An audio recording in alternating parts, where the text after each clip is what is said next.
এখন প্রায় 1 থেকে 1.5 ঘন্টা হয়ে গেছে, তার 1.5 ঘন্টা হয়ে গেছে তারা অবস্থান নিয়েছে শাহবাগ এই চত্বরে মোড়ে। ঢাকা বিশ্ববিদ্যালয়ের উপরে প্রদক্ষিণ করে তারা এখানে অবস্থান নিয়েছে।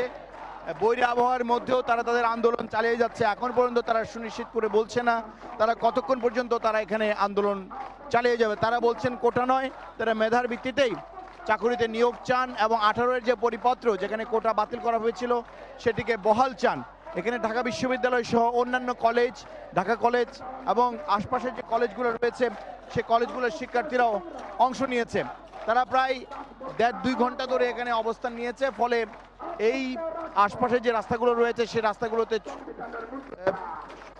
যোগাযোগ বন্ধ, গাড়ি যোগাযোগ বন্ধ হয়ে গিয়েছে এবং আমরা দেখতে পাচ্ছি যে তারা তাদের যে আন্দোলন সে আন্দোলনে কোটা পদ্ধতির সংস্কার চান, তারা কোটার পরিবর্তে মেধার মূল্যায়ন চান এবং তারা বলতে চাচ্ছেন যে সংবিধানের আলোকে সুযোগের সমতা নিশ্চিত করতে হবে এবং মুক্তিযুদ্ধের চেতনায় যে বাংলাদেশকে তারা বাস্তবায়ন করার কথা বলছেন এবং তারা কোনোভাবেই যে কোটার যে সংস্কারের যে দাবি এবং যে পরিপত্র জারি করা হয়েছিল সেই পরিপত্র আবারও বহাল করার দাবি জানাচ্ছেন।